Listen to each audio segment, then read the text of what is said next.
Hello बच्चों, good morning, good afternoon, good evening. बेटा जिस समय भी आप लोग वीडियो देख रहे हैं उस हिसाब से एडजस्ट कर लेना, ठीक है। चलिए बेटे बात करते हैं आज की जो पढ़ाई हम लोगों को करनी है। आज मैं आपके सामने बेटा एक स्पेशल वीडियो लेकर आया हूँ। स्पेशल का मतलब ये रहा क्योंकि आज जो क्लास 10 का जो त्रिभुज पिछली 11 वीडियो से लगातार चल रहा था, जिसके अंदर हमने एक एक प्रश्न एक एक पर में हल की है, थ्योरम कंप्लीट कराई है। आज उसका लास्ट ही एक वीडियो है, यानी चैप्टर जो है हमारा आज सिमट करके हमारे हाथ में आ जाएगा। आज की पढ़ाई करने से पहले बेटा एक काम जरूर करते हैं, जो ये रेड सा लिखा हुआ सब्सक्राइब है ना, इसको बेटा टच कर दो तो ये ब्लैक हो जाएगा, तो चैनल आपका सब्सक्राइब हो जाएगा ताकि आपको आगे की वीडियोस आसानी से मिल जाएं। साथ में बेटा बेल आइकन भी दबा दो ताकि नोटिफिकेशन भी आपको अच्छे से प्राप्त होता रहे, जिसकी प्लेलिस्ट आपको चैनल में आराम से मिल जाएगी, जिसके अंदर पूरी 12 की 12 वीडियो उपस्थित रहेंगी। और आप अगर किसी ने पहली वीडियोस नहीं देखी हैं तो एक एक करके वो सारी वीडियोस देख करके अपने इस चैप्टर को अच्छे से कवर कर सकता है। एक वीडियो जब एग्जाम आपके शुरू होंगे उससे पहले बेटे मैं इसके लिए कुछ स्पेशल सीरीज शुरू करूंगा, जिस समय मैं आपके सामने इसके इंपॉर्टेंट क्वेश्चन है कि जो एग्जाम के लिए महत्वपूर्ण प्रश्न है उनको लेकर के आपके सामने आऊँगा। अभी तक तो आपका सिलेबस मैंने कवर कर दिया है और पेपर के समय भी मैं आपके साथ जुड़ा रहूँगा, ठीक है। चलिए बात करते हैं आज की वीडियो की, क्योंकि हमने जो पहली जो वीडियो पढ़ी थी, वीडियो नंबर ये 12 है, उससे पहले जो 11वीं वीडियो थी उसके अंदर मैं प्रश्नावली, ऐच्छिक प्रश्नावली जो हमारे पास में अभ्यास चल रही थी, ठीक है, आपके पास में जो प्रश्नावली थी हमारी 6.6, ठीक है, ये कि ऑप्शनल है, ये ऐच्छिक है, लिखा भी है इसमें कि इसका परीक्षा से लेना देना कुछ नहीं है, लेकिन ऐसा हम नहीं मान के चलते, हम लोग सारे क्वेश्चंस को कवर करके चलेंगे ताकि कोई भी चीज़ हमारे हाथ से ना छूट पाए। तो इसमें मैंने बेटा पहली वीडियो में आपके सामने जो किए थे क्वेश्चन नंबर 4 तक कंप्लीट कर दिया था। आज मैं 5 से शुरू करूंगा और इसके अंदर 10 क्वेश्चन 10 के 10 कवर करके आज इसका दी एंड आज करेंगे, ठीक है। चलिए सबसे पहले बात करते हैं क्वेश्चन नंबर 5 की, जो कि आपकी स्क्रीन पे भी है और थोड़ा सा अच्छा क्वेश्चन है, ठीक है। इसको समझ लेना बहुत ज़रूरी है। जैसे कि दिया है, देखिएगा, जैसे कि दिया देखिएगा कि आकृति 6.60 में AD त्रिभुज ABC की माध्यिका है। तो सबसे पहले एक डायग्राम हम लोग बना लेते हैं, जैसे कि आपको स्क्रीन पे भी दिखाई दे रहा होगा। सपोज कर लीजिए ये हमारे पास में कोई त्रिभुज है और उसका नामकरण मैं कर लूँ ABC। डायग्राम के हिसाब से ही बना रहा हूँ जो कि बुक में दे रखा, ताकि आपको समझ में आसानी से आए। इसकी जो माध्यिका समझते हो ना, कि नीचे वाली अगर हमारे पास इस वाली भुजा का मध्य बिंदु हम यहाँ पे ले लें कोई, ठीक है, और इस मध्य बिंदु को ऊपर वाले शीर्ष से हम ऐसे मिला दें, तो बेटा ये जो हमारे पास में जो लाइन बनेगी, इसको पॉइंट को इन्होंने बोला बेटा इसमें D, ये जो AD बनेगी आपके पास में बेटा, ये हमारे पास में कहलाएगी इसकी माध्यिका, ठीक है। चलिए माध्यिका के बारे में बात की है तो सिद्ध कीजिएगी। हम लोगों को सिद्ध करने 3 पार्ट। फर्स्ट पार्ट मेरे को सिद्ध करना रहेगा कि AC का जो स्क्वायर है वो बराबर दिखाना है मुझे AD का स्क्वायर प्लस आपके पास में BC इंटू, ये गुणा का चिन्ह रहेगा या डॉट लगा लो, ठीक है, DM, ठीक है, प्लस आपके पास में BC/2 का होल स्क्वायर। चलिए बहुत आसान है, मैं एक एक पार्ट प्रूव करता हूँ, बाकी 2 पार्ट अभी थोड़ी देर में बात करेंगे, ठीक है। तो इसमें हम लोगों को प्रूव क्या करना है, AC का स्क्वायर। क्योंकि हम लोगों को एक बात मैं आपको क्लियर कर दूं, ठीक है, हमने एक प्रमेय पढ़ी है पाइथागोरस प्रमेय, जिससे बहुत आसान चीज़ें हो जाती है। और कहीं ना कहीं ये चीज़ आपको जो दिख रही है ये पाइथागोरस प्रमेय से ही रिलेटेड है, ठीक है। क्योंकि उसमें ये कहा जाता था कि अगर हमारे पास समकोण त्रिभुज कोई है तो बड़ी भुजा का वर्ग अन्य 2 भुजाओं के वर्गों के योग के बराबर होता था, जो कि पिछली कई वीडियो से लगातार मैंने बहुत अच्छे तरीके से आपको समझाने का प्रयास किया है, ठीक है। तो हम लोग इसके अंदर भी अगर पाइथागोरस प्रमेय का इस्तेमाल करने का प्रयास करेंगे, लेकिन परंतु समस्या एक है, पाइथागोरस प्रमेय जब भी लगती है, आपको सभी को पता है बेटा, वो हमेशा एक समकोण त्रिभुज के अंदर लगती है। उसकी ये लिमिटेशन है, उसकी कंडीशन है कि एक समकोण त्रिभुज होगा तभी वो त्रिभुज वो आपके पास में प्रमेय एप्लीकेबल होगी। इसके अंदर हमें कोई भी समकोण त्रिभुज नजर नहीं आ रहा, तो हम लोग इसमें रचना कर लेंगे थोड़ी सी, ताकि इसको प्रूव कर सकें, जो कि बहुत इंपॉर्टेंट है और सभी पार्ट को प्रूव करने के लिए इसका यूज करेंगे। रचना में मैं क्या करता हूँ कि मैं A से इस BC पे एक लंब डाल लेता हूँ ऐसे करके, ठीक है। हमारे पास इस पॉइंट को कुछ कह देते हैं और ये लंब डालेंगे तो ये एंगल 90 डिग्री बनेगा, इधर वाला भी 90 डिग्री बनेगा आपके पास में। और इस पॉइंट को हम लोग क्या कह लेते हैं, ठीक है, इस पॉइंट को हम लोग कह लेते हैं M। और ख़ास बात यह है कि हमें इसको रचना करने की आवश्यकता नहीं है। क्यों है? क्योंकि मैं देख ना पाया, ये इसने खुद ही कहा है, इसने देखिए क्वेश्चन के अंदर खुद ही कह रहा है कि AM जो है वो BC पर लंब है, जो AM है वो BC पर आपके पास में लंब है, तो हमें बनाने की आवश्यकता नहीं है, उसने खुद ही आपको दे दिया गया है, ठीक है। तो चलिए बात करते हैं पहले पार्ट को प्रूव करने के लिए। अगर हम पहले पार्ट को प्रूव करने जाएं तो सबसे पहले मेरे पास में क्या दिखाई देगा, हमारे पास समकोण त्रिभुज है AMC। तो मैं बात करता हूं इसको प्रूव करने के लिए, त्रिभुज एम और सी में अगर मैं बात करूं, इस ए एम सी में ये क्या एंगल 90 डिग्री का बेटा दिख रहा है आप लोगों को। इसका मतलब ये एक ए एम सी एक समकोण त्रिभुज बनेगा और उसमें कर्ण जो बनेगा, सबसे बड़ी भुजा बनेगी ए सी। तो हम इसको लिखा जा सकता है कि जो ए सी का जो स्क्वायर बनेगा बेटा वो बनेगा ए एम का स्क्वायर, ठीक है, प्लस आपके पास में एम सी का स्क्वायर। ये तो आपको क्लियर है। ये पाइथागोरस पर में लगी, हमने यहाँ लिख सकते हो आप पाइथागोरस पर में, पाइथागोरस, ठीक है, आपके पास में पर में है ना, ठीक है। ये चीज़ हमने इस्तेमाल की पाइथागोरस पर में से। अब इसी से थोड़ा सा एडजस्टमेंट करके हम लोग इसको प्रूव करेंगे, ठीक है। अब आप देख रहे होंगे कि आपको जो ए सी का जो स्क्वायर है ये तो हमें आंसर में चाहिए ही चाहिए, देखिए इधर की तरफ, लेकिन हमें ए एम ना चाहिए ना एम सी चाहिए, हम लोगों को इनको भगाना रहेगा, ठीक है।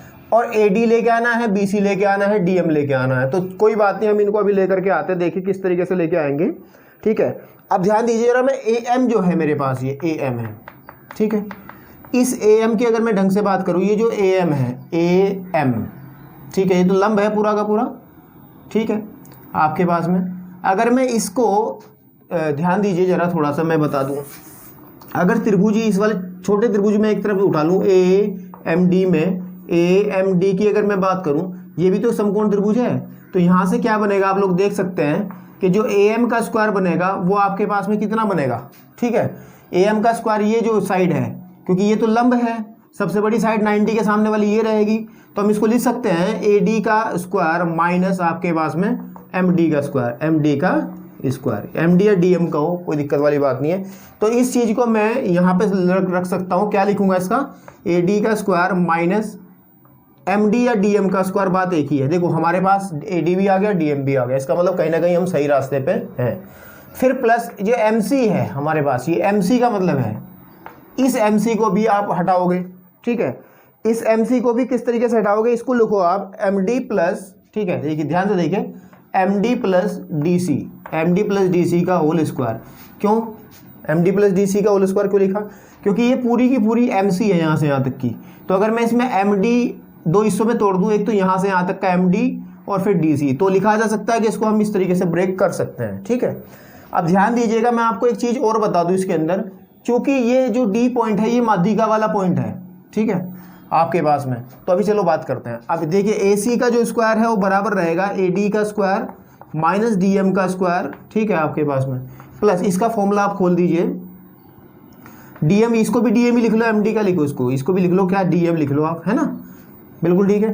तो लिख लो डी एम का स्क्वायर प्लस आपके पास में डी सी का स्क्वायर प्लस आपके पास में क्या आएगा 2dm, ठीक है, 2dm और dc, 2dm और dc। ये क्या किया गया, ये क्या किया मैंने a प्लस बी के होल स्क्वायर का बेटा फॉर्मूला खोला और ज़्यादा कुछ इसमें काम नहीं किया है।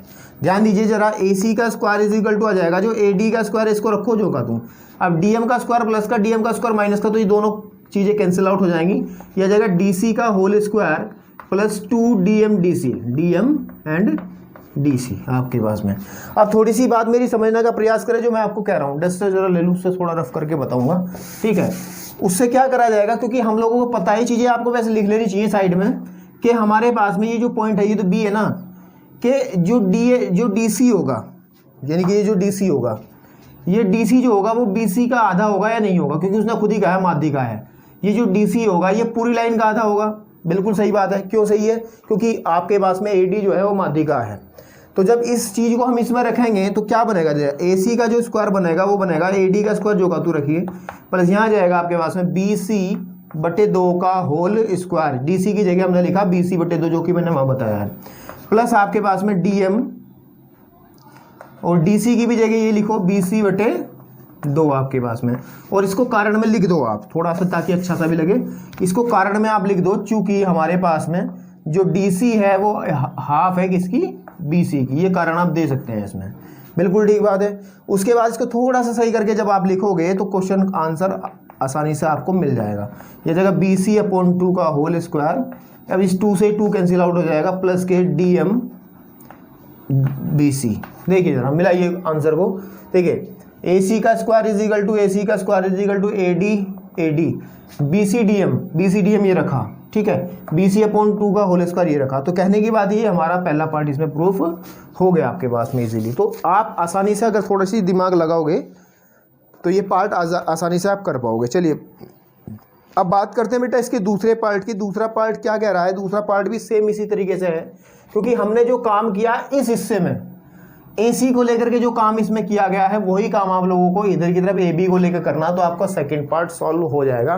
चलिए मैं सेकंड पार्ट करता हूँ, नीचे वाला पार्ट ये यूज का है तो मैं सिर्फ नहीं करूँगा, ठीक है। चलिए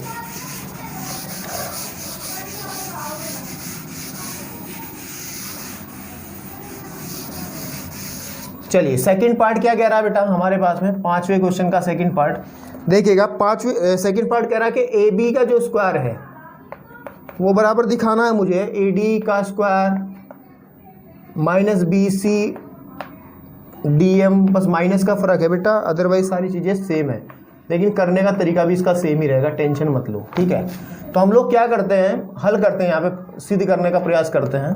और क्या करते हैं, इस वाले त्रिभुज में लेते हैं, इधर वाले में ABM में, ट्रायंगल ABM में, जब ABM में लेंगे तो AB का जो स्क्वायर बनेगा बेटा वो कितना बनेगा, ध्यान दीजिए, क्योंकि ABM एक समकोण त्रिभुज है। ये आपके पास में 90 डिग्री है, जो कि मैंने आपको पहले भी बताया है, ठीक है। ये आपके पास में जिस पे मेरा चौक जो है चल रही है, तो AB का जो स्क्वायर बनेगा पाइथागोरस प्रमेय से वो बनेगा बेटा हमारे पास में AM का स्क्वायर प्लस BM का स्क्वायर, राइट, ठीक है।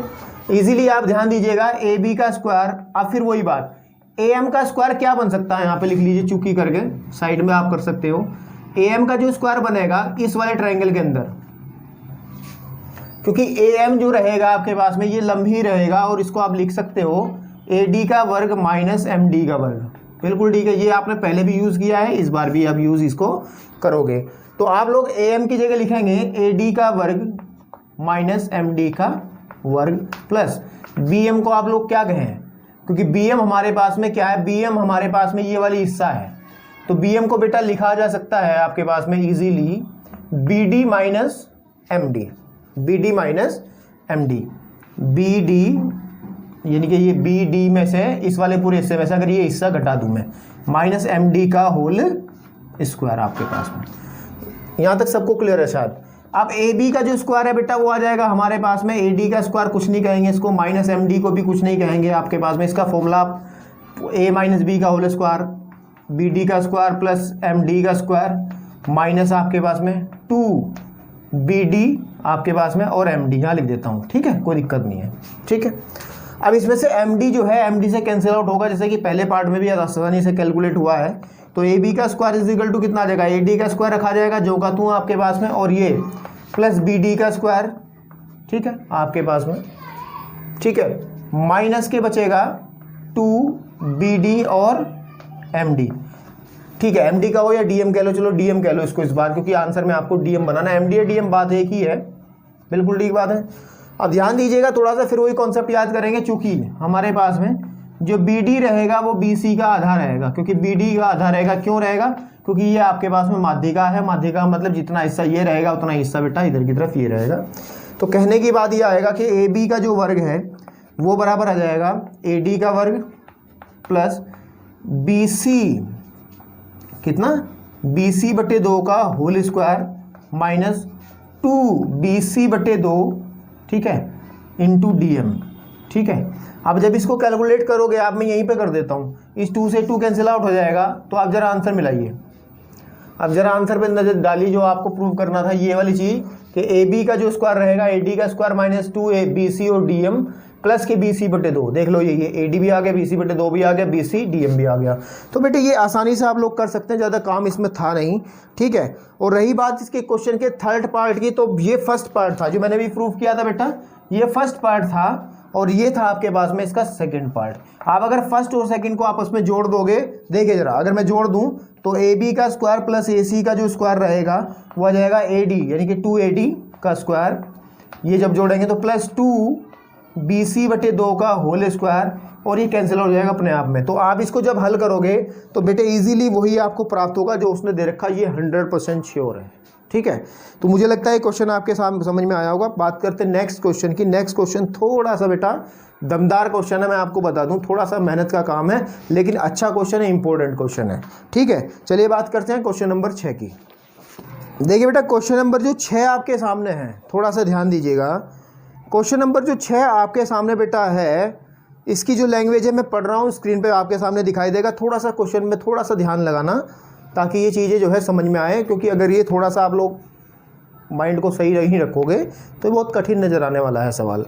वैसे ही आसान है बहुत, इसको सिस्टम से हम करेंगे। सिद्ध कीजिए कि एक समांतर चतुर्भुज के विकर्णों के वर्गों का योग, एक समांतर चतुर्भुज के विकर्णों के वर्गों का योग उसकी भुजाओं के वर्गों के योग के बराबर होता है। वैसे हमने एक सवाल किया था पीछे कि किसी समचतुर्भुज के विकर्णों के वर्गों का योग उसकी भुजाओं के आपके पास में वर्गों के योग के बराबर होता है, लेकिन इसमें समांतर चतुर्भुज दिया है तो ये थोड़ा सा बेटा इजी नहीं होने वाला है, क्योंकि आपको पता है समांतर चतुर्भुज की अगर हम लोग बात करें इस तरीके से, ठीक है, ये हमारे पास अगर कोई समांतर चतुर्भुज हम इस तरीके से लेकर के चलें, ठीक है, इसके जो विकर्ण रहते हैं बेटा, इसके जो विकर्ण आपके पास में रहते हैं ये वाले, ठीक है, ये आपस में जब प्रतिच्छेद करते हैं तो ये 90 पे प्रतिच्छेद नहीं करते, तो हमारे पास कोई समकोण त्रिभुज प्राप्त नहीं होता। अगर ये समचतुर्भुज होता तो हम ये 90 पे करते तो ये आसान हो गया था काम।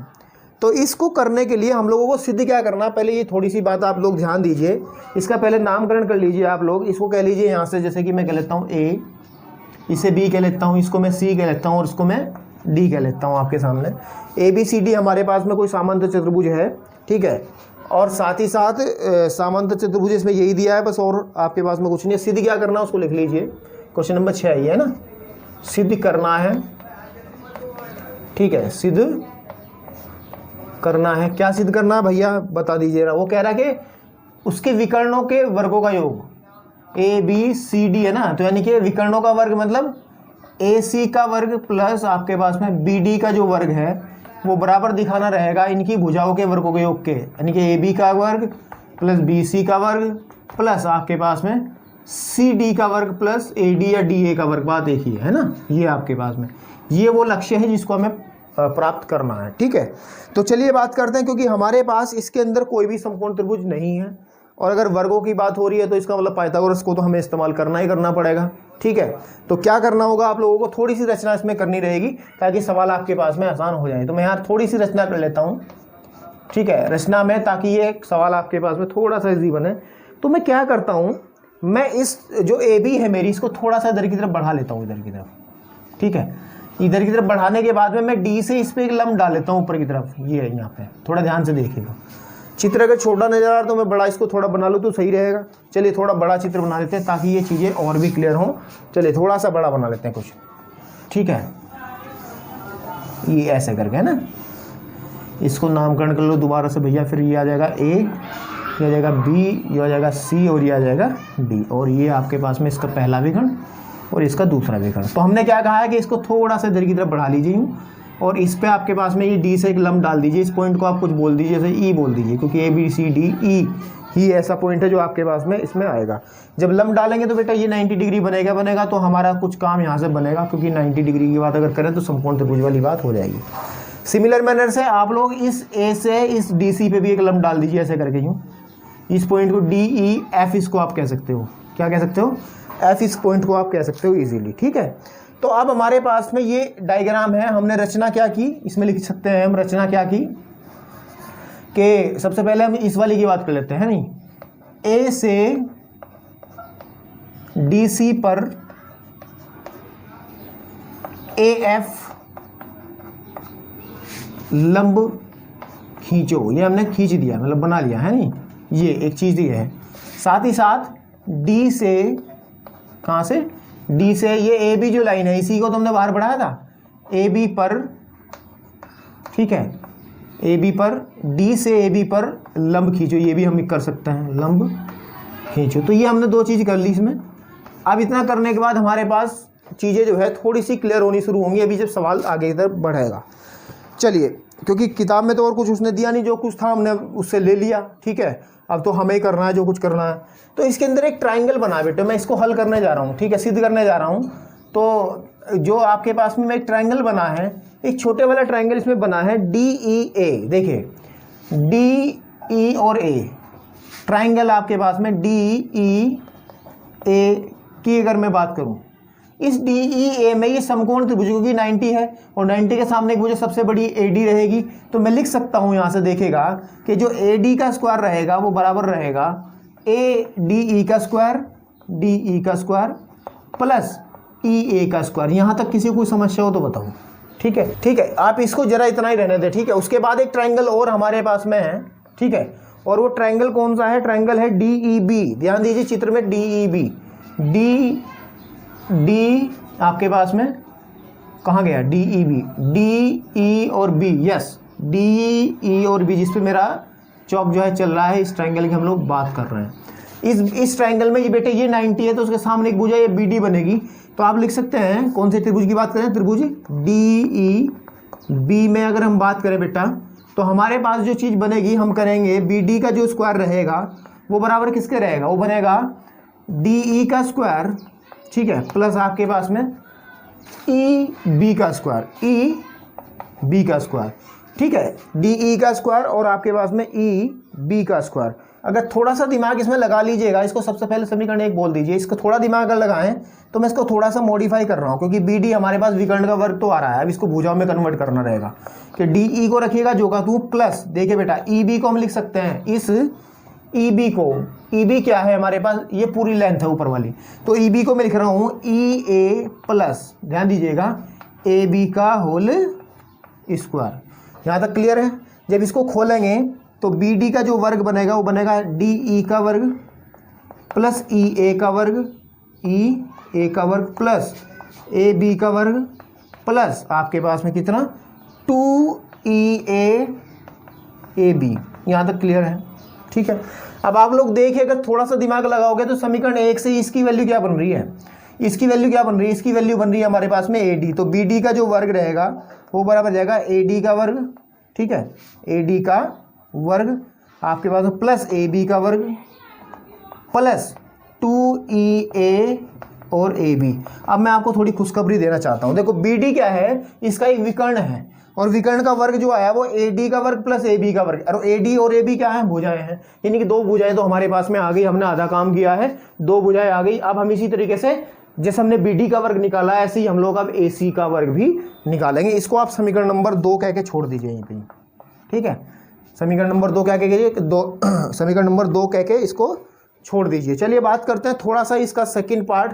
तो बेटे मैं इसको यहाँ से रफ कर दे रहा हूँ क्योंकि समीकरण हमें इसकी आवश्यकता है, स्पेस आगे बची नहीं है, तो आप लोग इसको लिखना चाहते हैं लिख लो, स्क्रीनशॉट ले लो, जो आपको मन करे वो लिख लीजिए। ठीक है, चलो अब बात करते हैं, इसमें एक ट्राइंगल बन रहा है हमारे पास, जैसे कि हमने इस वाले हिस्से में काम करा उसी तरीके से हम बात करते हैं।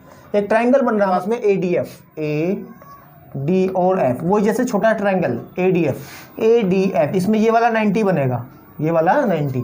तो यहाँ से अगर आप थोड़ा सा बेटा दिमाग लगाओगे, ठीक है, थोड़ा सा आप इसमें दिमाग लगाने का प्रयास करोगे ADF में, तो हमारे पास में जो AD का जो स्क्वायर बनेगा, यहाँ लिख लें थोड़ा सा ऊपर की तरफ ताकि पूरा कवर हो जाए। AD का जो स्क्वायर बनेगा यानी कि इस वाली साइड का स्क्वायर जो बनेगा, क्योंकि ये सबसे बड़ी साइड रहेगी इसमें, वो आएगा आपके पास में AF का स्क्वायर प्लस आपके पास में DF का स्क्वायर। इसको भी ऐसे ही छोड़ दो जैसे पहले हमने बनाया था। पहले भी हमने क्या किया था? छोटे त्रिभुज में लिया था, फिर बड़े त्रिभुज में लिया था, इस बार भी इस छोटे त्रिभुज में लेंगे और फिर बड़े त्रिभुज में लेंगे। अब हम बात करते हैं बड़े त्रिभुज की। बड़ा त्रिभुज कौन सा? जो AC कंटेंट करता हो, यानी कहने की बात यह है कि हम लोग बात करते हैं AFC ट्राइंगल आपके पास में AFC में आपके पास में, ठीक है, ट्राइंगल AFC में। जब आप AFC में बात करोगे तो जो AC का वर्ग बनेगा, बेटा थोड़ा सा दिमाग लगाओ पाइथागोरस पर में, क्योंकि इसमें 90 डिग्री ये बनेगा, तो AC का जो वर्ग बनेगा वो बनेगा आपके पास में AF का वर्ग प्लस आपके पास में AF का वर्ग प्लस FC का वर्ग प्लस FC का वर्ग आपके पास में। इसमें थोड़ा सा आप दिमाग लगा लीजिए हल्का सा, क्या कि AC का वर्ग को रखिए आप जो का तू इज इक्वल टू AF को भी आप कुछ नहीं कहेंगे बेचारे को, और FC को लिख लीजिए आप, ये जो FC है इसको लिखो DC माइनस, ठीक है, DC माइनस सॉरी FC को DC माइनस DF का होल स्क्वायर। थोड़ा और सिंप्लीफाई इसको करोगे तो AC का जो वर्ग बनेगा बेटा वो बनेगा AF का स्क्वायर प्लस DC का स्क्वायर प्लस DF का स्क्वायर, बिल्कुल ठीक बात है, DC का स्क्वायर DF का स्क्वायर माइनस के 2 DC डॉट DF, ठीक है आपके पास में D C into D F. अब आप थोड़ा सा ध्यान दीजिए, ऊपर वाली कंडीशन ये ए एफ का स्क्वायर प्लस डी एफ का स्क्वायर, ए एफ का स्क्वायर प्लस डी एफ का स्क्वायर, इन दोनों टर्म्स को अगर मैं यहाँ से रिव्यू कर दूँ तो उसकी जगह क्या लिखा जा सकता है, ए डी का स्क्वायर। तो लिखिए जरा, ए सी का स्क्वायर बराबर रहेगा आपके पास में किसके, ए डी का स्क्वायर, ये किसके स्थान पर आया, इन दोनों के स्थान पर, प्लस डी सी का वर्ग आपके पास माइनस के 2 D C dot D F. अच्छा एक बात सुनिए, ये समीकरण आप लोग इसको बना सकते हो 3। अब एक बात सुनिए आप, इन दोनों समीकरणों में 2 और 3 में सिमिलरिटी क्या है, ये तो विकर्ण हो गया, ये विकर्णों का योग हम लोगों को चाहिए था जब प्रूव करना था, ए सी का वर्ग प्लस बी सी का वर्ग, ठीक है, ए सी का वर्ग प्लस बी सी का वर्ग नहीं भैया, ए सी का वर्ग प्लस बी डी का वर्ग हम लोगों को चाहिए था, डी है, ठीक है, ए डी का वर्ग, इन दोनों को जब जोड़ेंगे तो आगे हमें ये प्राप्त होना चाहिए, A B B C C A C A D. अब इसमें सब चीज़ें हैं हमारे पास, ए डी भी है, ए बी भी है, डी सी भी है, बट इसमें बी सी नहीं आया, क्योंकि एक बात सुनो, हमारे पास थोड़ी सी बात सुनो, ये हमारे पास में जो है, मैं आपको बता दूं, हमारे पास में जो है समांतर चतुर्भुज है ए बी सी डी, ठीक है आपके पास में, जब समांतर चतुर्भुज है तो सम्मुख भुजाएं इक्वल होंगी, यानी कि ए डी किसके बराबर रहेगा आपके पास में, बी सी के बराबर रहेगा। तो इस कंडीशन को कहीं ना कहीं यूज़ कर सकते हैं ना, ए डी हमेशा बी सी के बराबर रहेगा। तो आप इसमें एक काम कर लीजिए, क्योंकि ए डी नीचे तो आई ही, इसको रिप्लेस कर लीजिए, ए सी का जो वर्ग बनेगा इसको लिख लीजिए आप बी सी का वर्ग प्लस डी सी का वर्ग जो का तू रखिए, माइनस के 2, इसको भी आप लोग इसको डी सी का वर्ग रखिए इंटू डी एफ का वर्ग रखिए। अब ये बनी आप समीकरण, इसको अभी छोड़ दें, हमने यूज़ कर लिया A D is equal to, यहाँ लिख सकते हो आप, चूँकि A D is equal to, ठीक है, बी सी हमने यूज़ कर लिया। अब काम बिल्कुल आसान हमारा है, अगर हम इन दोनों चीज़ों को जोड़ दें, ये तो हमारे पास में जो है समीकरण नंबर, इसको हम थर्ड अभी वर्चुअली कर रहे हैं सही, तो अगर इन दोनों समीकरणों को हम जोड़ दें तो कुछ हद तक ये चीज़ें आ गई, ये देखो, बट ये चीज़ें डिफरेंट है, ये आपस में ख़त्म होनी चाहिए थी, इसको भी ख़त्म करते हैं। अब चला इनकी बात करते हैं, थोड़ा सा मैं आपके सामने रफ करता हूँ इधर से थोड़ा सा, ठीक है, ये चीज़ें यहीं से क्लियर हो जाएंगी। तो कैसे करता हूँ ध्यान दीजिएगा ज़रा। अब बात करते हैं, ये थोड़ा सा टेक्निकल पार्ट रहेगा यहाँ। हमारे पास में क्या है, ठीक है, हमारे पास में क्या है कि अगर हम इस डी सी को ए बी रख सकते हैं इजीली, क्योंकि डी सी हमारे पास जो है वो ए बी के इक्वल है, ये क्लियर सी बात है। लेकिन जो चीज़ हमारे पास में डी एफ है और ए ई है, क्या ये दोनों बराबर हो सकती हैं, D F and A E? Yes, बिल्कुल बराबर हो सकती है, लेकिन हम लोग ऐसे ही नहीं इसको कह सकते, हमें इसे क्लियर करना पड़ेगा। हम लोगों को क्लियर कैसे करना पड़ेगा, हम 2 त्रिभुजों की बात करेंगे। त्रिभुज आपके पास में देखो कैसे कैसे, त्रिभुज डी एफ ए तथा त्रिभुज आपके पास में डी ई और ए में, आप इसकी बात अगर करें तो उसमें क्या क्या चीज़ें कॉमन रहेंगी, देखिए ध्यान से, क्योंकि ये 90 है, एंगल डी एफ ए आपके पास में इक्वल रहेगा एंगल डी ई ए के, बिल्कुल सही बात है, क्योंकि दोनों 90 डिग्री हैं। एक और चीज़ मैं आपको बता दूं, इसके अंदर क्या है कि ये वाला जो एंगल रहेगा, एंगल आपके पास में ई डी और ए, वो बराबर रहेगा आपके पास में एंगल इस वाले के, किसके, ये इक्वल रहेगा आपके पास में एंगल इसके, कौन सा, डी ए एफ एंगल आपके पास में, ठीक है, एंगल डी ए एफ के। अब 2 त्रिभुजों में, इन दोनों त्रिभुजों में 2 कोण इक्वल हो गए, तो यानी तीसरा तो होगा ही होगा, डेफिनेट सी बात है, आपके पास में जो बचा हुआ कोण है वो तो हमेशा इक्वल होगा ही होगा। तो हम इसको कह सकते हैं कि जो ट्रायंगल है आपके पास में, जो ट्रायंगल दिया गया है डी एफ ए, वो सर्वांशम रहेगा ट्रायंगल डी ई ए के, ठीक है, डी ई ए के। और जब ये सर्वांशम रहेगा, सारे अंग समान का मतलब क्या रहेगा, फिर इसकी ये साइड इसके इक्वल रहेगी, यानी कि ई ए जो रहेगा वो बराबर हो जाएगा आपके पास में डी एफ के, ठीक है। जब हमने कह दिया कि ये डी एफ के इक्वल आ गया, बस अब काम ही खत्म है। अब आपको थोड़ा सा एडजस्टमेंट करना है और आपका सवाल हल हो गया जो हमारे पास में है। अब हम क्या करते हैं, समीकरण सेकंड समीकरण 2 को जोड़ देते हैं, समीकरण सेकंड प्लस समीकरण हम लोग क्या कर लेते हैं, थर्ड को जोड़ लेते हैं। जब जोड़ेंगे इसको तो आ जाएगा हमारे पास में ये वाला बी डी का स्क्वायर प्लस ए सी का स्क्वायर बराबर किसके रहेगा भाई, बी डी की वैल्यू रखिए ये वाली, ए डी का वर्ग प्लस ए बी का वर्ग प्लस, ठीक है। अब इसको डायग्राम को हटा सकते हैं, कोई दिक्कत नहीं है, अब इसका कुछ यूज़ नहीं है, ठीक है। प्लस ए बी का वर्ग है ना, प्लस आपके पास में 2EA dot A B plus ये वाला हिस्सा बी सी का वर्ग प्लस डी सी का वर्ग माइनस 2DC, ठीक है, 2DC DF है ना, 2DC DF। अब बेटा थोड़ा ध्यान दीजिए, जो हमने चीज़ें बात की है उसी से अब क्वेश्चन हल होने वाला।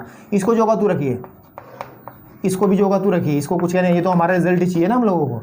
अब 2EA, अब ये EA मैंने किसके इक्वल लिखा, DF के, तो यहाँ DF लिख दूँ, कोई दिक्कत थोड़ा ही है, बताइए आप लिख सकते हैं DF। और साथ ही साथ इस AB को, क्योंकि त्रिभुज के अंदर ये था त्रिभुज है, ये A था, ये B था, ये C था, ये D था, तो ये जो हमारे पास में AB है ये तो DC के बराबर रहेगा ना, रहेगा। सामंत चतुर्भुज की खास बात होती है, तो उसको आप DC लिख सकते हैं, ठीक है, आपके पास में प्लस BC का वर्ग प्लस DC का वर्ग माइनस के 2DC DF, ठीक है, कैल ये इससे कटेगा पूरा पूरा, तो बचेगा क्या कि BD का जो वर्ग रहेगा वो आ जाएगा AC का वर्ग इज इक्वल टू AB का वर्ग प्लस AD का वर्ग प्लस आपके पास में BC का वर्ग प्लस DC का वर्ग। चेक कर लीजिए प्रूफ क्या करना था। अब इससे ज़्यादा कुछ कहने की बात नहीं है, क्योंकि ये चीज़ यही आप लोगों को प्रूव करनी थी, जो हमने बहुत आसानी से प्रूफ की है। तो इसको थोड़ा सा प्रैक्टिस कीजिएगा, तो सवाल बड़े दमदार है ये वाले, मैं पहले ही बता रहा हूँ आपको, बहुत इंपॉर्टेंट भी हैं, दमदार भी हैं, ठीक है। चलिए बात करते हैं नेक्स्ट क्वेश्चन की। 7 क्वेश्चन की स्क्रीन पर भी है, इसका डायग्राम भी इन्होंने दिया है कि हमारे पास एक सर्कल इन्होंने दिया है इस तरीके से, ठीक है, ये हमने कोई सर्कल बनाया है आपके सामने, और इसके अंदर कहा इन्होंने आकृति 6.61 में एक वृत्त की दो जीवाएं ए बी और सी डी, एक जीवा आपके पास में ए बी इस तरीके से है, ये ए बी है, ठीक है, और दूसरी जीवा सी डी मीन्स आपके पास में ये दिया है इन्होंने सी और डी, ठीक है, पी पर प्रतिच्छेद करती हैं, ये पी पर प्रतिच्छेद यहाँ पे कर रही हैं, ध्यान दीजिएगा, ठीक है। सिद्ध कीजिए कि त्रिभुज हमारे पास में, सिद्ध करना है दो चीज़ें, एक तो त्रिभुज क्या APC सर्वांगसम रहेगा, समरूप रहेगा, सॉरी, त्रिभुज DPB के, ठीक है। साथ ही साथ हम लोगों को प्रूव करना है, ये फर्स्ट पार्ट रहेगा, ये सेकंड क्या प्रूव करना रहेगा कि AB डॉट PB बराबर रहेगा CP डॉट DP के। तो 2 मिनट का काम है, ये बड़ी बात नहीं है इसको प्रूव करना, इजीली हम लोग चाहे अगर मैं इसको इससे मिला दूं, ठीक है, ये भी इससे मिल सकता है, तो बात करो फटाफट प्रूव करते हैं, हल करते हैं फटाफट, देखिए कैसे करते हैं। त्रिभुज ले लीजिए आप दोनों, कौन से, APC तथा त्रिभुज आपके पास में DPB, कहाँ है, APC ये वाला और DPB ये वाला, ठीक है, ये दोनों त्रिभुज, इनमें जो जो चीज़ें बराबर है फटाफट लिखिए जरा, बहुत आसानी से। एंगल APC बराबर रहेगा एंगल DPM के, DPM कहाँ से आ गया, DPB हो गया है नहीं, DPB के क्यों होंगे, क्योंकि शीर्षाभिमुख कोण है, कौन से कोण है ये, शीर्षाभिमुख, तो इनको लिख सकते हैं आप यहाँ पर वर्टिकली अपोजिट, यानी कि शीर्षाभिमुख, है ना, चलो वो लिख लीजिएगा आप हिंदी में, है ना, शीर्षाभिमुख। दूसरी चीज़ क्या आपके सामने दिखाई दे रही है इसके अंदर, मुझे साफ साफ दिख रहा है, ये वाला जो एंगल रहेगा बेटा, ये वाला, ये आपके पास में ये इसके इक्वल रहेगा, तो आप कह सकते हैं एंगल हमारे पास में CAP इज इक्वल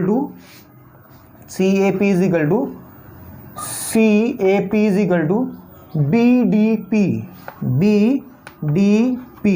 ये क्यों रहेगा, ये एकांतर वृत्तखंड के कोण हो गए, जैसे मैंने आपको सिखाया था पहले भी, आपने पहले भी सीखा होगा, कोई इस तरीके से जीवा हो, क्योंकि अगर मैं इसको ऐसे ज्वाइन कर दूं आपस में, तो इसके द्वारा एक एंगल तो ये बन रहा है, एक एंगल ये बन रहा है, तो ये एंगल हमेशा इक्वल होते थे, नहीं होते थे, एकांतर वृत्तखंड के कोण आपके पास में, तो ये आपके पास में एक ही वृत्तखंड के कोण है ये, ठीक है, ये इक्वल। अब जब दो कोण इन दोनों के बराबर हो गए तो हम लोग कह सकते हैं AA समरूपता, AA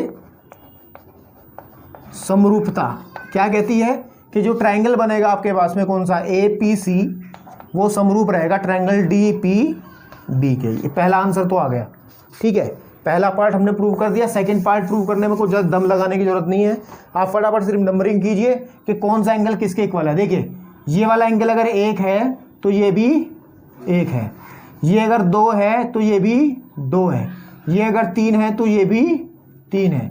बस अगर त्रिभुज समरूप हैं तो भुजाएं भी समानुपाती रहेंगी। आपको AB मार्क कर लीजिए कौन कौन सी चाहिए, AB चाहिए, ये वाली चाहिए साइड, PB ये वाली चाहिए साइड, ठीक है, CP ये वाली साइड चाहिए, और DP ये वाली साइड चाहिए, कोई दिक्कत नहीं है। यानी कहने की बात ये है कि आप लोग क्या करें, सबसे पहले बात करें देखिए लिख ले पहले, तो कोई दिक्कत वाली बात नहीं। एक के सामने की साइड क्या है, इस वाले ट्रायंगल में एंगल एक के सामने की साइड CP, तो लिख लीजिए CP बटे इस वाले ट्रायंगल एक के सामने की साइड कौन सी है, PB बराबर, बिल्कुल ठीक है।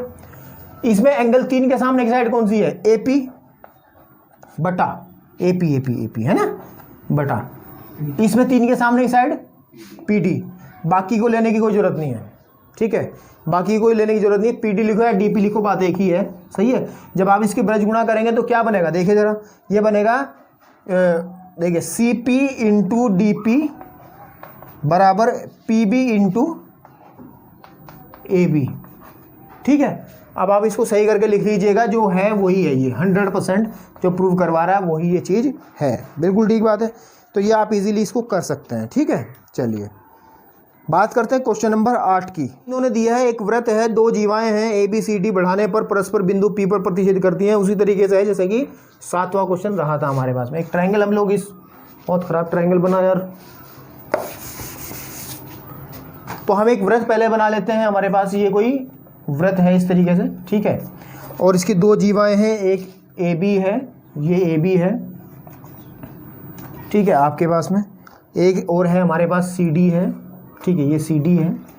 और अगर थोड़ा सा पीछे लेके जाएं तो ये दोनों की दोनों आपस में किस पॉइंट पे मिल रही हैं, P पॉइंट पे मिल रही हैं, बिल्कुल ठीक है। चलिए मिल रही हैं, मिला ली हमने, ठीक है।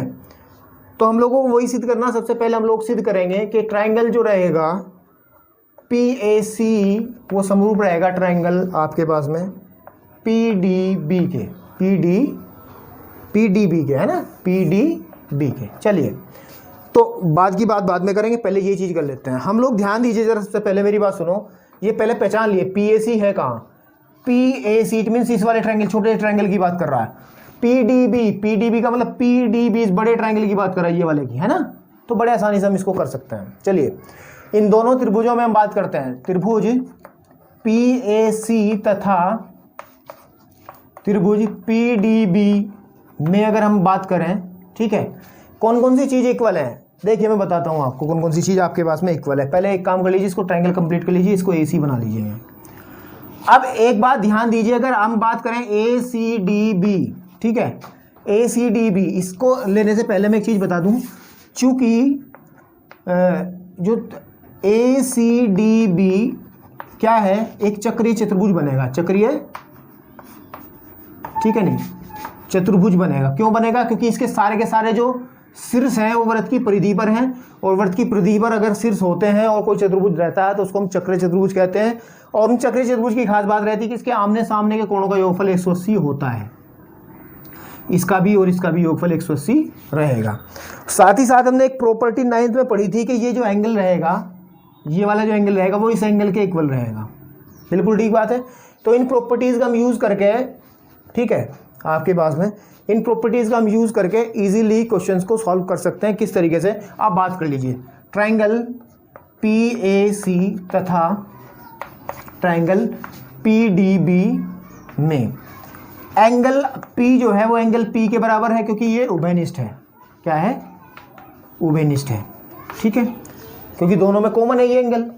एक एंगल और दिखाइए, ये दिखा दीजिए, PCA, angle PCA is equal to angle रहेगा इस वाले के बड़े वाले त्रिभुज में कौन सा एंगल आएगा, PBD, ठीक है, नहीं उसका कारण लिखेंगे, क्या लिखेंगे, चक्रीय चतुर्भुज का बहिष्कोण, ठीक है, बहिष्कोण आपके पास में आउटर एंगल इसको बोलते हैं, यानी कि ये जो है ये बहिष्कोण बनेगा इसके इक्वल।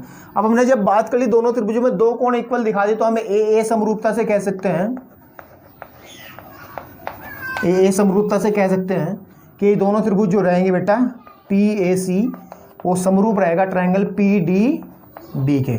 अब आप लोग इसके सेकंड पार्ट को जो प्रूव करना रहेगा, इसका जो सेकंड पार्ट मेरे को प्रूव करना है वो है PA इंटू PB बराबर रहेगा PC इंटू PD पीटी के। इसको मैं छेड़ने वाला बिल्कुल नहीं, क्योंकि इस तरीके के क्वेश्चंस मैंने 70 कर दिए होंगे इस एक्सरसाइज के अंदर। आपको सिर्फ नंबरिंग करने हैं, नंबरिंग के हिसाब से, क्योंकि समरूप त्रिभुज है तो भुजाएं समानुपाती होंगी। उसको आप लोग देखिएगा आराम से घर बैठ के। कोई दिक्कत या परेशानी हो तो फिर मेरे से कॉन्टैक्ट कीजिएगा, ठीक है। चलिए नेक्स्ट क्वेश्चन की बात करते हैं ताकि चैप्टर आसानी से खत्म हो सके। क्वेश्चन नंबर 9 की अगर हम लोग बात करें तो क्वेश्चन नंबर 9 पर थोड़ा सा पीछे अगर जाया जाएगा तो इसमें एक क्वेश्चन था बेटा हमारे पास में सबसे पहला, और क्वेश्चन नंबर 9 ये एक दूसरे के प्रतिलोम है, एक दूसरे के विपरीत क्वेश्चन है। जबकि क्वेश्चन नंबर 1 को करने में बहुत लंबा समय लगा था, लंबा थोड़ा क्वेश्चन बन गया था। लेकिन ये क्वेश्चन नंबर 9 बहुत आसान है। क्वेश्चन नंबर 9 में जो बात कही है उसी से हम क्लियर कर देंगे। क्या कहा है, आकृति है मेरे पास में, एक आकृति इन्होंने दी है, एक ट्रायंगल दिया है इस तरीके से, ठीक है। ए पॉइंट ऊपर बोला, ये बी है और ये हमारे पास सी है, और ये डी को इसकी माध्यिका इन्होंने बोली है, राइट।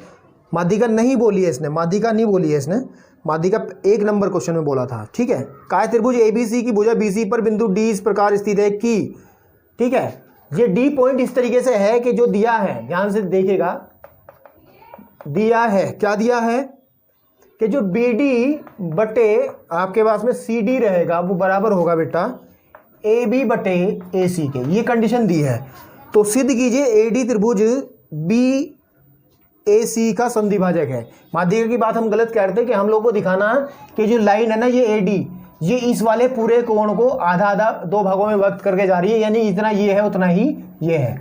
हमें इस कोण का, कोण बी ए सी का, कोण बी ए सी का संधिभाजक दिखाना है, कौन सी है, एडी है। तो बड़ी समस्या वाली बात इसमें नहीं है, इसमें ज़्यादा कुछ कलाकारी करने की आवश्यकता नहीं है, जिस तरीके से क्वेश्चन नंबर 1 में की गई थी। क्योंकि इसके अंदर अगर हम बात करें त्रिभुज ए डी बी तथा त्रिभुज ए डी सी में अगर हम बात करें, ध्यान से देखिएगा क्या क्या चीज़ें क्या क्या दिया उसने। उसने कहा है कि बी डी बटे, ध्यान से देखिए, ये वाली साइड बटे ये वाली साइड दिया है ना, बी डी बटे आपके पास में बी डी बटे डी सी बराबर रहेगी ए बी बटा ए सी, ए बी बटा ए सी, ए बी बटा ए सी, और ये तो कॉमन है ही है इसके बीच में आपके सामने, बिल्कुल ठीक बात है। तो अगर इस कंडीशंस पे विचार किया जाए तो इससे क्या स्पष्ट हो रहा है बेटा, इससे ये स्पष्ट हो रहा है कि ये जो त्रिभुज हैं दोनों के दोनों वो समरूप हैं। क्या है ये दोनों त्रिभुज, कि त्रिभुज हमारे पास में ए डी बी जो है वो समरूप रहेगा त्रिभुज ए डी सी के, बिल्कुल ठीक है। और समरूप रहेंगे तो हम लोगों को पता है कि समरूप त्रिभुज रहते हैं तो उसके सारे के सारे कोण जो है वो बराबर होते हैं। रूप रहेंगे तो सारे कोण बराबर रहेंगे ही रहेंगे, तो फिर कोण ये कैसे बच जाएगा, ये वाला कोण हमेशा इसके बराबर रहेगा ही रहेगा। कोण जो हमारे पास में बी ए डी रहेगा वो बराबर रहेगा कोण डी ए सी के, और यही हम लोग को प्रूव करना था इजीली, कोई इसमें दिक्कत परेशानी वाली बात नहीं थी। क्वेश्चन नंबर 1 पे थोड़ा विचार अगर करोगे तो ये और अच्छे से क्लियर हो जाएगा, ठीक है। लास्ट क्वेश्चन एक्सरसाइज जो हमारी ये इस चैप्टर की अंतिम एक्सरसाइज है, और इसका लास्ट क्वेश्चन लिखा भी बहुत बड़ा है यार, लेकिन कोई बात नहीं, हम लोग इसको करते हैं, ठीक है। देखिए इसमें क्या कहा है, क्वेश्चन नंबर 10 में आप लोग स्क्रीन पे भी क्वेश्चन लिखा है, देखिएगा बहुत थोड़ा बड़ा वाला क्वेश्चन लिखा है, ठीक है। चलिए 10वां नंबर का है ना, ठीक है। नाजिमा एक नदी की धारा में मछलियाँ पकड़ रही है, नदी की धारा में मछलियाँ पकड़ रही है, उसकी मछली पकड़ने वाली छड़ का सिरा पानी की सतह से 1.8 मीटर ऊपर है तथा डोरी के निचले सिरे में लगा कांटा पानी की सतह पर इस प्रकार स्थित है कि उसकी नाजिमा से दूरी 6.6 मीटर है, 3.6 मीटर है, और छड़ के सिरे के ठीक नीचे पानी की सतह पर स्थित बिंदु उसकी दूरी 2.4 मीटर। पहले इसको बना लीजिए, जो इन्होंने बकवास की है ना फालतू की। तो चलिए हम बात करते हैं, सबसे पहले सिंपल तरीके से बना लेते हैं। उन्होंने हमें कहा है कि नाजिमा जो है ना नदी की धारा में बैठी है, ठीक है, और जैसे नाजिमा सपोज यहाँ पे बैठी है, वैसे डायग्राम इन्होंने दिया है भाई, ठीक है। नाजिमा हमारे पास इधर बैठी है, ठीक है। इसके हाथ की जो छड़ है, हाथ में जो छड़ बनेगी वो इस तरीके से बनेगी, बिल्कुल ठीक है। यहाँ पे कहीं डोरी लगी होगी और डोरी कहीं तालाब में इस तरीके से पड़ी होगी आपके पास में, पानी में, है ना, बिल्कुल सही बात है। अगर नाजिमा की हम लोग थोड़ा सा इसको डेमो हल्का सा बना ले, वैसे चित्र उन्होंने दिया है, ठीक है, मैं समझाने का थोड़ा प्रयास कर रहा हूँ। उन्होंने कहा है कि इसकी डोरी की जो ये जो ऊंचाई है यहाँ तक की, ये वाली ध्यान दीजिएगा, जो मैं बना रहा हूँ आपके सामने उसको थोड़ा सा ध्यान दीजिएगा। ये जो है वो 1.8 मीटर हाइट पे है, ये वाली जो है, ठीक है। साथ ही साथ उसने ये कहा है हमें कि ये जो दूरी है यहाँ से यहाँ तक की टोटल इसकी, यहाँ से इसके जो इनके नीचे से यहाँ तक की जो दूरी है वो 3.6 कितनी है, 3.6 मीटर है। और साथ ही साथ उसने ये भी कहा है, डायग्राम थोड़ा अजीब बना है मेरे से लेकिन कोई बात नहीं, ये वाला जो हिस्सा है वो 1.2 मीटर का है। तो इधर की तरफ कितना बचेगा, 2.4 ही बचेगा ना, क्योंकि 2.4 और 1.2 ही तो 36 होगा, सॉरी 3.6 होगा आपके पास में। चलिए, तो हम लोगों को करना क्या है, ये मानते हुए कि डोरी तनी हुई है, चलो ठीक है, उसने कितनी डोरी बाहर निकाली हुई है, कितनी डोरी बाहर निकाली हुई है। यदि डोरी को 5 सेंटीमीटर प्रति सेकंड की दर से खींचा जाए तो 12 सेकंड बाद नाजिमा के कांटे से क्षैतिज दूरी हम लोगों को निकालनी है। मतलब कहने के बाद जब ये डोरी को खींचेगी, आप थोड़ा प्रैक्टिकली इसको सोचिएगा, जब नाजिमा डोरी को खींचेगी तो ये डोरी की लेंथ इसकी कम हो जाएगी और इसकी ये दूरी भी जो है वो कम हो जाएगी। हमें यही फाइंड आउट करना है कि जो अभी दे रखी है इसने, ठीक है, फिर हमें ये वाली दूरी फाइंड आउट करनी है। अभी तो कितनी है, 3.6 है। फिर हम लोगों को ये फाइंड आउट करनी, जब वो 12 किसकी स्पीड से खींची है डोरी को, 5 सेंटीमीटर प्रति सेकंड की स्पीड से अगर वो डोरी खींचे यूँ करके, तो आपको ये बतानी कि फिर उसकी जो है ये डिस्टेंस कितनी बनेगी, वो हम लोगों को फाइंड आउट करके दिखानी है। तो थोड़ा सा काम इसमें ज़्यादा कठिन नहीं है, थोड़ा सोचना है बस सिर्फ, ठीक है। चलिए शुरू करते हैं इस क्वेश्चन को करना। सबसे पहली बात यहाँ लिखिए, डोरी की जो लंबाई है, डोरी की लंबाई जो है उसको हमें देख लेना है ज़रूर, ठीक है। डोरी की लंबाई इसने दी तो नहीं है वैसे, ठीक है, लेकिन हम इजीली निकाल सकते हैं, क्योंकि डोरी होगी कौन सी आपके पास में, डोरी यही तो होगी। नामकरण अगर इसको कर लें हम यहाँ पे इस तरीके से, इसको कह लें ए, इसको कह लें बी, इसको कह लें सी, तो जो ए सी रहेगी वो डोरी रहेगी ना, ए सी इज इक्वल टू वो डोरी तो रहेगी। और ए सी निकालने का क्या तरीका रहेगा, ए सी का जो वर्ग रहेगा पाइथागोरस पर में, क्योंकि तो सीधी नीचे की तरफ है ही है बेटा, तो पाइथागोरस पर में आप लगा सकते हैं कि 2.4 का होल स्क्वायर प्लस आपको 1.8 का होल स्क्वायर। तो यहाँ से जो ए सी का जो स्क्वायर बनेगा उसको आप इजीली सॉल्व कर सकते हो। जब इसको आप सॉल्व करोगे तो बेटा ये 9 आ जाएगा, चाहे आप देख लेना इसको सॉल्व करने के बाद में, कि इसको आप कैलकुलेट करिएगा अपने आप बैठ के, इसका स्क्वायर प्लस इसका स्क्वायर हमेशा 9 आएगा, 9.00 या फिर 9 हम इसको लिख सकते हैं। तो जो ए सी आ जाएगी वो हमारे पास में 9 मीटर, यानी कि जो √9 आएगा ना ये आपके पास में, इसका मतलब ए सी की जो वैल्यू रहेगी वो 3 मीटर आ जाएगी। यानी कि डोरी की जो लंबाई है बेटा ये वाली वो कितनी है, 3 मीटर है। ये डोरी जो है हमारी, डोरी की लंबाई हमने निकाल ली है, ठीक है। उसके बाद जो है डोरी जो किस तरीके से वो खींच रही है, तो लाइन लिखनी पड़ेगी यहाँ थोड़ी सी हम लोगों को, क्या लिखनी पड़ेगी, डोरी को देखिए, डोरी को 5 सेंटीमीटर प्रति सेकंड की चाल से, चाल या दर लिख लो, दर से खींचने पर आपके पास में खींचने पर डोरी की लंबाई, चलिए बात करते हैं। अब आपको पता है चाल बराबर दूरी बटा समय होता है ना, चाल बराबर दूरी बटा समय। मैं कहूँ कि आपके पास में चाल जो दे रखी है और दूरी दे रखी है, सॉरी चाल बराबर होता है दूरी बटा समय। अगर कभी दूरी निकालना है, दूरी यहाँ पे क्या है, दूरी का मतलब डोरी की लंबाई से है, कितनी वो खींचेगी, क्योंकि चल थोड़ा ही रहा है, तो दूरी का मतलब रहेगा इस क्वेश्चन के अंदर के डोरी की जो लंबाई रहेगी। तो अगर हम बात करें कि समय कितना ले रहे, चाल बराबर होता है दूरी बटा समय, चाल बराबर दूरी बटा समय। तो अगर हम दूरी निकालेंगे तो चाल गुना समय, इसका मतलब 5 गुणे कितने सेकंड तक भाग रहा है भैया वो लेके इसको, नाजिमा कितनी देर तक खींच रही है, 12 सेकंड तक। तो 12 पंजे 60 मतलब 60 सेंटीमीटर आपके पास में, 60 सेंटीमीटर की बात रहेगी। लेकिन हम लोग सवाल जो कर रहे हैं वो मीटर में कर रहे हैं, तो उसको अगर मीटर में कन्वर्ट करेंगे तो आ जाएगा 0.6 मीटर। आप इसको क्या करोगे, इसको 100 से भाग कर लोगे ना, ये 100 से जब इसको भाग करोगे तो ये मीटर में आ जाएगा आपके पास में, ठीक है। और 100 से भाग करने के बाद में 0.6 ही ये रह जाएगा, ठीक है। अब आप ध्यान दीजिए, क्योंकि अब डोरी की लंबाई कितनी थी, 3 मीटर थी, इतनी उसने खींच ली तो बची कितनी, ठीक है।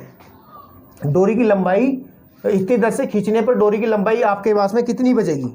देखिए इस चीज़ को क्लियर करने के लिए थोड़ा सा एक डायग्राम और मेरे को बनाना होगा ताकि ये चीज़ क्लियर हो, बाकी तो मैंने निकाल ली चीज़ें। चलिए अब वैसे तो ये तो नॉर्मल जो उसका सामान्य स्थिति थी उसका डायग्राम है। जब वो उसको खींच लेगी, ये आपका तालाब है, तो मैं सिर्फ इसका हिस्सा नहीं बना करके केवल इतना बता रहा हूँ कि हाइट तो उसकी 1.8 ही रहेगी भैया, यहाँ से उसका अगर हाथ डोरी आपके पास में यहाँ से बंधी है किसी भी उससे डंडे से इस तरीके से, बिल्कुल ठीक बात है। लेकिन इस बार हमारे पास में, क्योंकि ये जो स्थिति है वो तब है जब उसने 12 सेकंड तक डोरी को खींचा है, और 12 सेकंड तक जब डोरी को खींचा है तो कितना हिस्सा उसका खींच लिया गया, 6.6 मीटर हिस्सा खींच लिया गया। टोटल कितना था मेरे पास में, ठीक है, वो 3 था। तो अगर इसका नाम यहाँ पे तो आएगा तो आ जाएगा 3 माइनस ये वाला हिस्सा जो खींचा है 0.6, यानी कि बात ये है 2.4 मीटर हिस्सा ये बचेगा आपके पास में जब इसकी फाइनल पोजीशन रहेगी आपके पास में। और हम लोगों को ये बताना है कि इसकी यहाँ से, भाई नाजिमा बैठी कहाँ होगी, ये यहाँ पर बैठी है आपके पास में, ठीक है।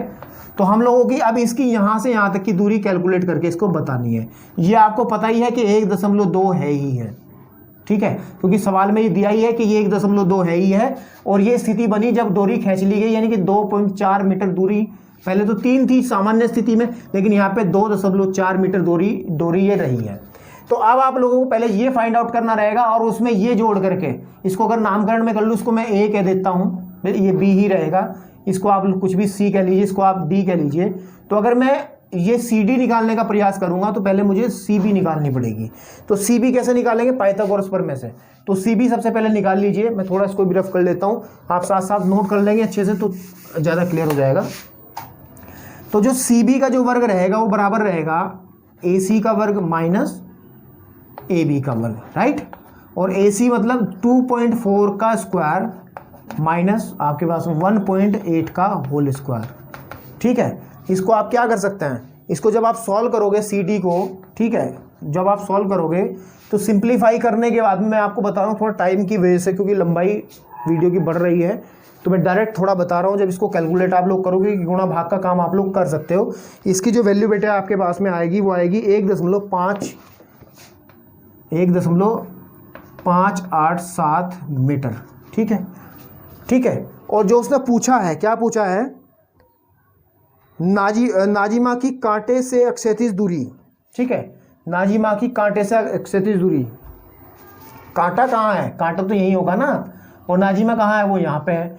नाजिमा की कांटे से अक्षैतिज दूरी लिखेंगे यहाँ, नाजिमा की कांटे से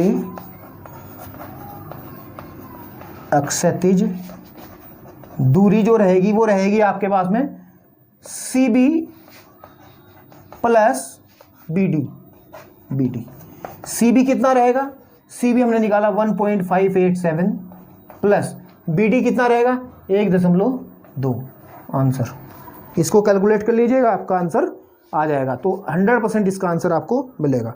तो ये तरीका था इस क्वेश्चन को करने का। थोड़ा सा क्वेश्चन लंबा था, लेकिन सिर्फ समझने की बात थी। इसमें जो ये चाल वाला कंसेप्ट आया था कि 5 सेंटीमीटर प्रति सेकंड की दर से 12 सेकंड तक खींचा जा रहा, ये थोड़ा अलग चीज़ थी। चैप्टर में इस तरीके की जिक्र नहीं था, लेकिन मुझे लगता है कि क्वेश्चन आपको समझ में आया होगा। अगर कोई दिक्कत या परेशानी है, कोई डाउट है, किसी तरीके का सुझाव आपके सामने आप देना चाहते हो कि थोड़ी स्पीड कम ज़्यादा या जो भी है, वो आप कमेंट बॉक्स में लिख के बता सकते हैं। साथ ही साथ मेरा व्हाट्सएप नंबर भी डिस्क्रिप्शन में है। आप कुछ भी अगर समस्या है तो पर्सनली भी आप मुझसे शेयर कर सकते हो। बेटा अगर आज के क्वेश्चंस आपको समझ आए हो, अच्छी लगी हो वीडियो, तो लाइक कर देना, चैनल को सब्सक्राइब कर देना, और चैनल को शेयर अगर करोगे तो और बढ़िया रहेगा, ताकि और लोगों को भी पता चले कि हम लोग पढ़ाई किस तरीके से कर रहे हैं। ठीक है, तो बेटे ये चैप्टर आज बिल्कुल फिनिश हो चुका है आपका त्रिभुज वाला। नेक्स्ट चैप्टर जो इसका है, इसी क्रम में जो चल रहा है निर्देशांक ज्यामिति, उसको लेकर के फिर आपके सामने आऊँगा। तब तक के लिए बेटा स्टडी कीजिए, मजे कीजिए, और बस ऐसे ही वीडियोज़ को देखते रहिए। धन्यवाद।